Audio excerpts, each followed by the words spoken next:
Hey everyone, back for another video. We're in the office today because of the topic of this video, I can't really do it whilst I'm driving in the car. So a little while back I did my ranking of the cars that I was able to review for Exhaust Notes in 2023. And I could do that whilst I was driving because there were only 5 cars. I had a lot more opportunities, obviously a full year of reviews in 2024. But even then, I didn't expect that I'd be reviewing 25 cars in the end.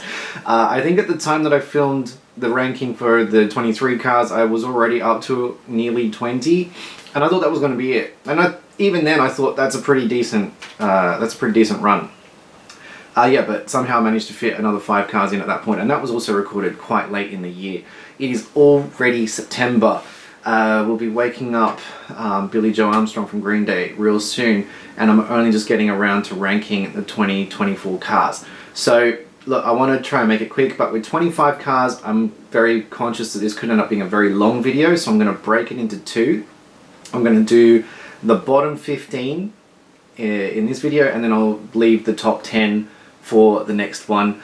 If you've been on my Instagram, and look, I encourage you to follow anyway, because we all need the following, we all need the likes, we all need the validation. But yeah, look, Dashibi GT, I'm on Instagram, I'm on YouTube as well. So if you've been following, I did put my 25 up at the beginning of the year on Instagram. And look, I've just got the phone here just to remind me of the ranking, because even I can't quite remember all the cars. So for 2024, I did 25 cars. In comparison, at 2025, we're at September now, I'm only at around, I think, 15, 16 cars reviewed, and I'm still working through a lot of those. I think I've still got 5 in the queue that need to be doing.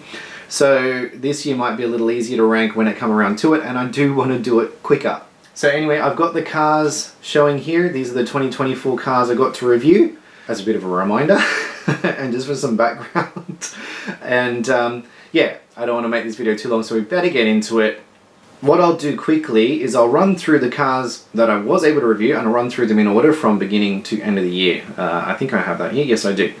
So I actually started the year in a review car, but it was one that I had from the previous year. I had it over Christmas and New Year's, which was the Hyundai Kona N-Line Premium, which I think came in at number 2 spot for 2023. So good going there, Hyundai. Anyway, I then swapped that over, and I'll put the images up if it's not coming up on the screen here. So I swapped that over at the beginning of January for the Hyundai Sonata N-Line.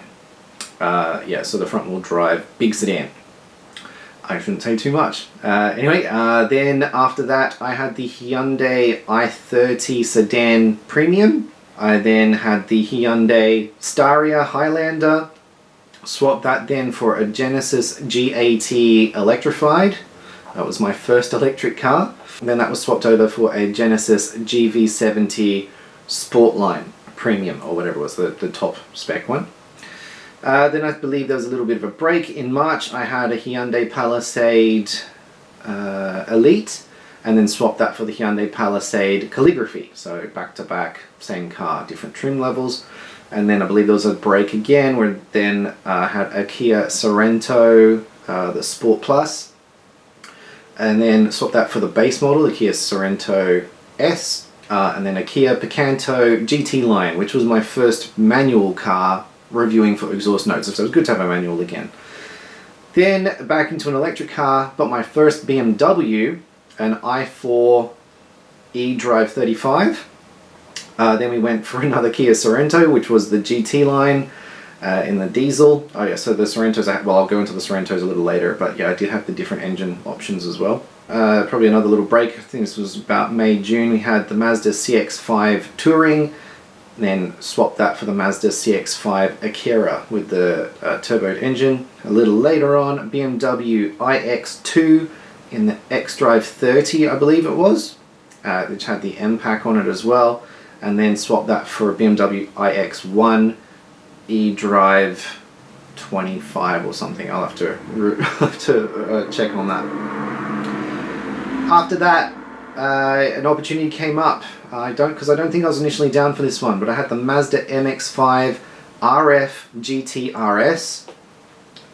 which was that was a 6-speed manual and first convertible. And after that, it was the Alfa Romeo Stelvio Quadrifoglio. First time driving an Alfa Romeo there. And then coming into the last few is the Peugeot 408 GT plug-in hybrid EV, the Peugeot 2008 GT, the Subaru Solterra all-wheel drive touring, I think it was, the top spec one. And then another opportunity came up here, Subaru WRX RS in the manual, a Honda HR-V EHEV L, and then the last two, Mitsubishi Outlander GSR plug-in hybrid. I'm just trying to remember all the spec levels. And finishing the year, I think this was a November one, but anyway, it was the last one for me, was the Subaru Outback Touring XT Sport or something like that. Like, it was a limited edition one. So there you go, 25 cars, and I probably chewed up so much of this video, so let's get into the rankings. Number 25, so bottom of the list, probably my least favorite car. Not that it was a bad car, it's just one that I just didn't gel with or I didn't quite get. It was the Genesis G80 Electrified Luxury. Okay, so it was my first electric car, it was also my first Genesis, but obviously I'm used to Hyundai, Kia products. And look, the problem I think of it is that you're paying $20,000 more than a regular G80 with a V6 twin turbo. And you're compromised. You got less boot space, you got less floor space so that your legs are up in the air, especially in the back. Like, I don't think the car looked as good. I'm sure you got solar panels and a roof, things like that, but it was riding on smaller wheels because they're aerodynamic, and yeah, I just couldn't get it. Plus, a few of my friends said it looked a bit grandpa spec. Again, because it is just the electric version, environmentally, it's not sporty in any way. I've seen G80s that look great, but they're a little bit more enthusiast looking, so I just couldn't get around it. I drove it, it was a daily. Obviously most of these cars I have, when I have them, are dailies, and then like people at work were like, are you kidding, why is this worth $157,000? Yeah, they just weren't seeing it. So, you know, it had TV screens in the back, it felt like a limo, there it is, and it looked okay, but I just think a standard G80, you're saving the money on it and you're probably getting a better package. I just couldn't do it. In at number 24 is actually my daughter's favorite car that we had, which is a bit surprising to me, but it was the Hyundai Staria Highlander. Massive beast of a thing, good for fitting 8 people, it had electric doors, and pretty much that's what my daughter liked about it. And also the driver, there's a camera that can monitor the passengers in the back. She liked that, so she's, you know, she was into it because of purely of that, and it was so roomy. But it was also just too big. We've only got 3 people in our family and a dog. We have no need for something so large. It's a bit of a trick to get it into shopping centre car parks, especially undercover ones, because it's so tall. The tailgate was massive. You need to leave such a lot of room behind you if you want to open it. So look, extremely capable. You see a lot of them out there. It's got that super futuristic face on it and things like that, but yeah, just not for me. Number 23, the Mazda CX-5 Touring. Now, the CX-5, popular car, really good SUV for that small mid-size segment. Clearly it's doing the job for the people who are buying it.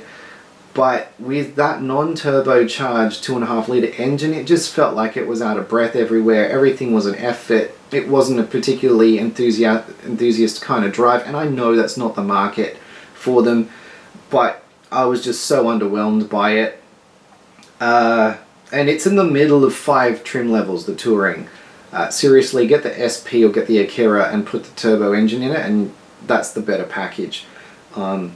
But yeah, I mean, it came in a nice color, the one that we had. It looked good. I just was not that interested in driving it that much. In number 22, the Kia Sorento S, the entry-level Sorento. Now, again, by no means is this a bad car. It's well equipped. It has, in my opinion, it has tiny wheels on it, but that can have an advantage. And look, it's just missing out on the trims, it's missing out on the goodies that the higher trim levels come with.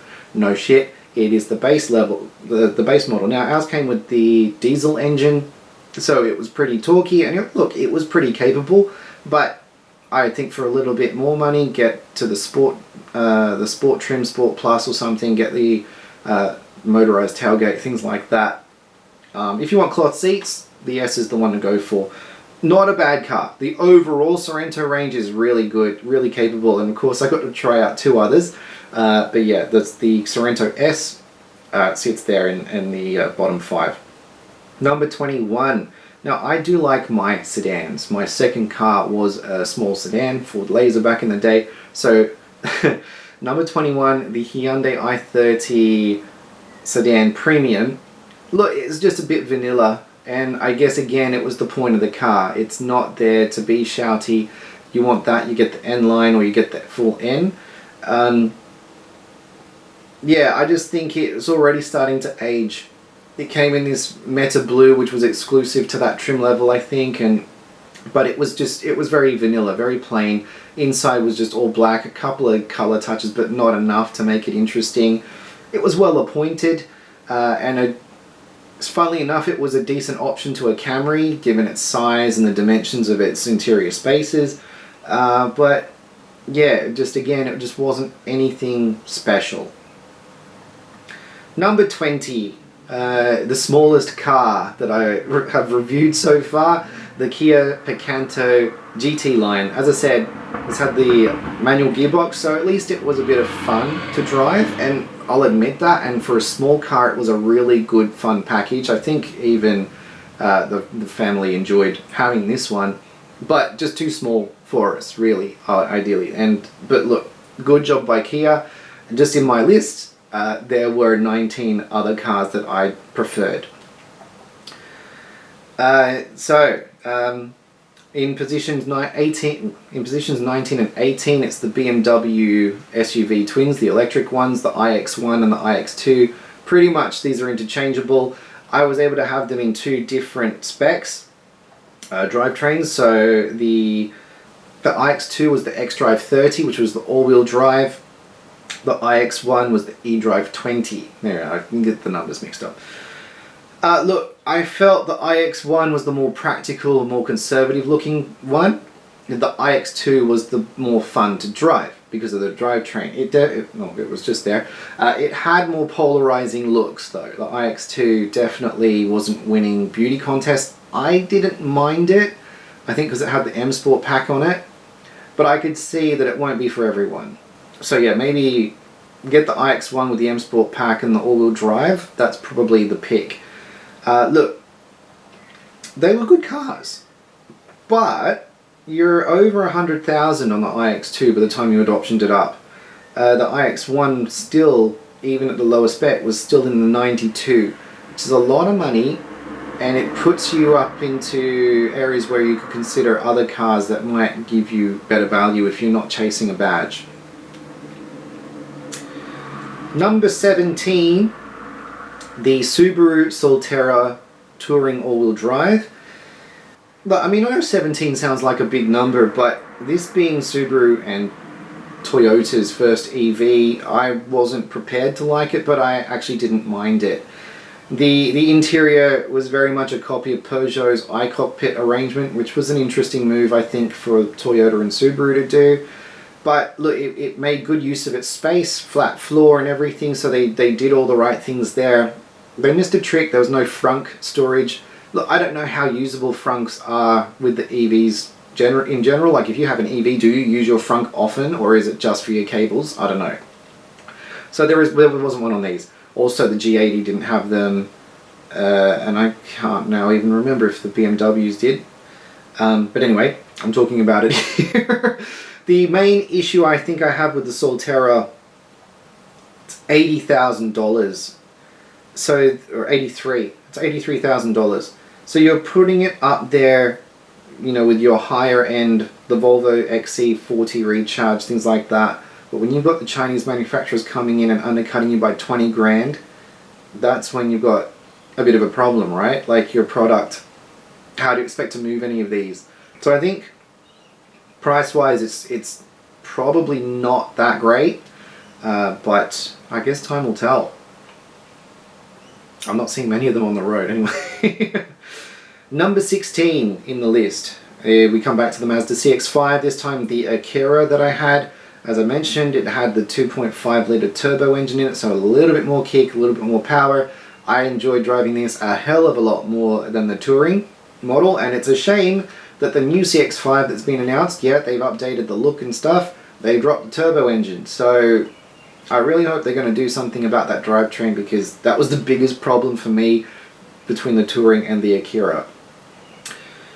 Look, it was a nice enough car. Unfortunately, the Touring looked better than the Akira in the spec that I was given. The Akira was a little bit more vanilla, but I definitely preferred it a lot more.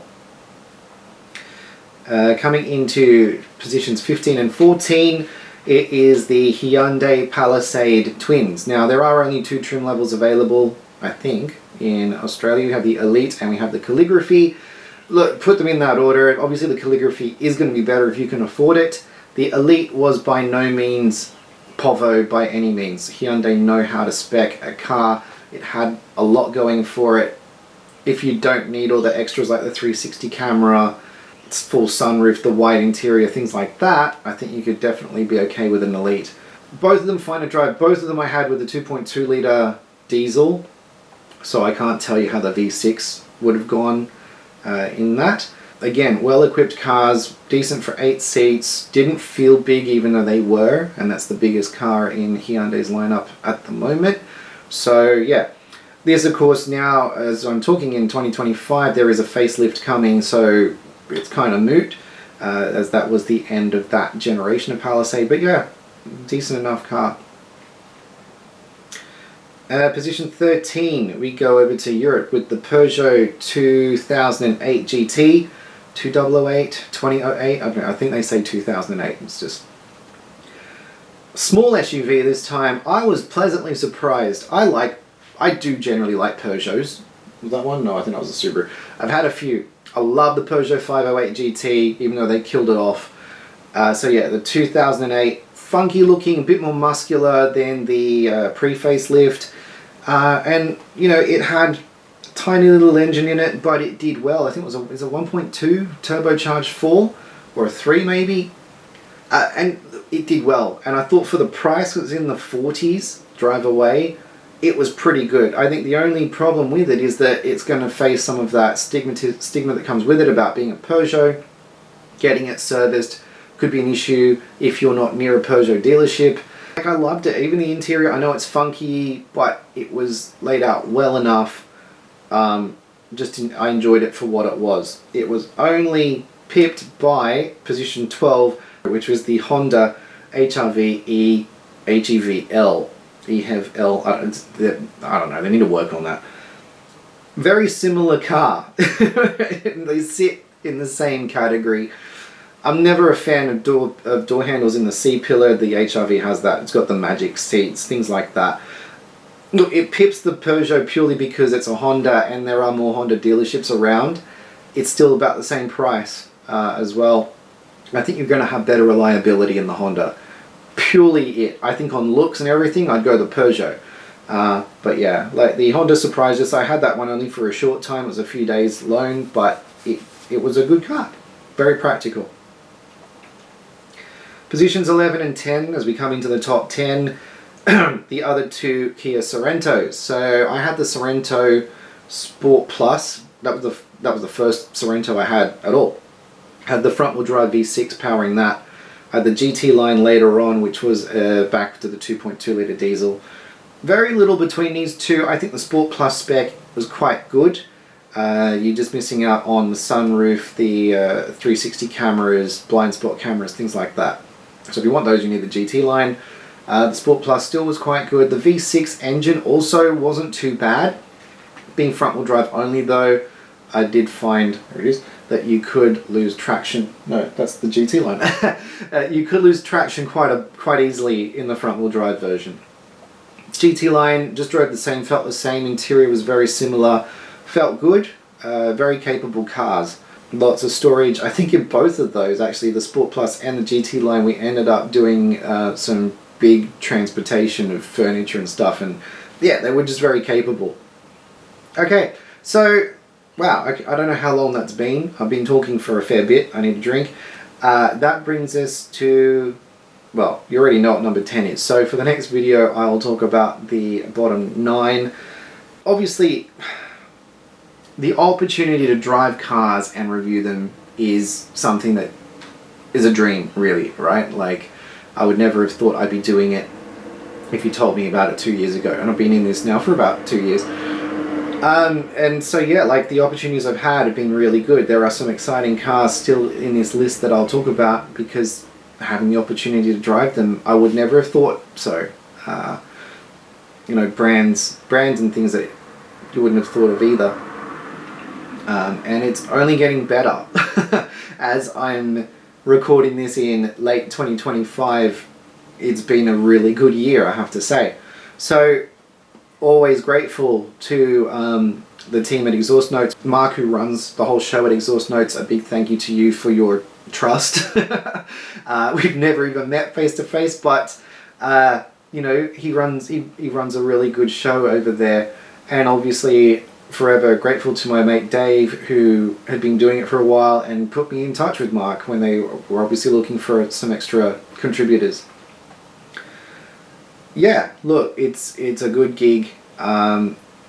Just have to pinch myself, particularly when you get some of the cars that I've been able to drive.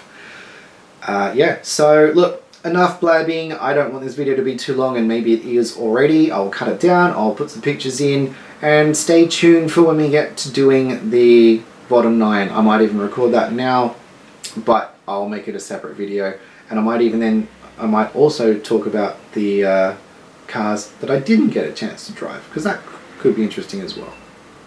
Anyway, thanks for watching. I hope it wasn't too boring.